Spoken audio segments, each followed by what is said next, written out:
Hi everybody, it's Mrs. Fowler here. I hope everybody is staying happy and healthy and enjoying their online learning. I miss seeing your smiling faces, and I thought maybe I would do a little surprise for my friends at Springbank and read you a story. So the story I've chosen is called Whose Garden Is It? So sit back, get comfy, and let's have a listen. Whose Garden Is It? Written by Marianne Hoberman and illustrated by Jane Dyer. Mrs. McGee went out walking one day, and as she was cheerfully wending her way, she passed by a garden with colors so bright, she never had seen such a beautiful sight. How splendid, how pleasant, how simply exquisite. This garden is perfect, but whose garden is it? The gardener answered, "It's clear as can be. This garden, you see, belongs only to me. I am the owner, and everyone knows it. I am the person who plants it and grows it. See how I keep it in first-rate condition? No one can come here without my permission." The gardener bowed and allowed her to pass, then went back to weeding and seeding the grass. He grumbled to see that some lettuce was gone, and stamped on some strange bumpy lumps in the lawn. Then Mrs. McGee heard a sharp little squeak, and up popped a rabbit who started to speak. "He says it is his, but I cannot agree. If no one can come here, then what about me? I've lived my whole life here, just see how I dine. He grows me my dinner. This garden is mine." "Not so," sniffed the woodchuck from under the wall. "You eat just a little, but I eat it all. I gobble each bud and each leaf and each vine. I eat the whole garden. This garden is mine." "It's mine," the bird twittered from high in a tree. "The worms in the garden were put here for me." "Not so," sighed the worm. "Why, I make the soil fine, and that's why I'm put here. This garden is mine." "It's mine," the wasp grumbled. "I've built a fine nest here." "It's mine," buzzed the honeybee. "You're just a pest here. I pollinate flowers, it's easy to see. This garden would not even be without me."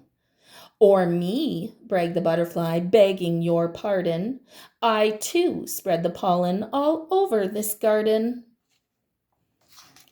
"It's mine," squeaked the squash bug. "No, mine," whined the flea. "No, mine," snapped the beetle. "It's planted for me." "Not so," the snake hissed from down under a pine.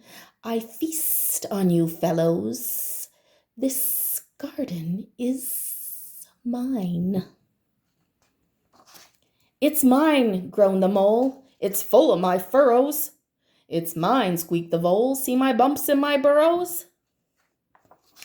The toads and the turtles, the squirrels and the hares, the chipmunks and crickets all claimed it was theirs.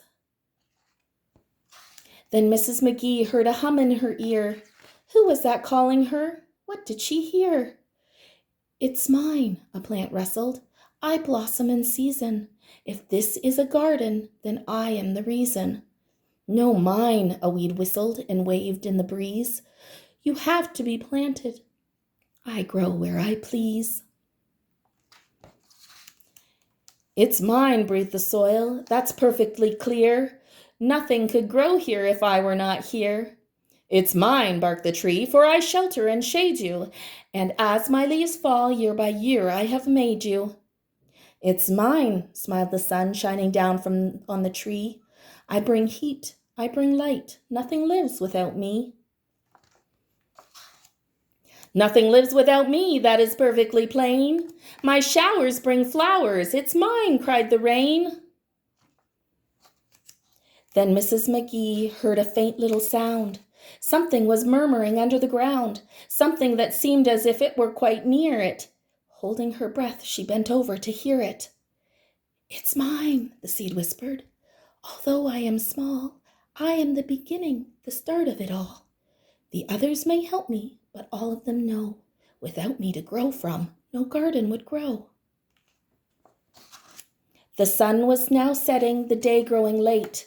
The gardener called as she walked out the gate. Now wasn't my garden a fine place to visit? But still she kept wondering. Are you still wondering? Pondering, wondering. Whose garden is it? The end. Thanks for reading with me, Springbank Stars.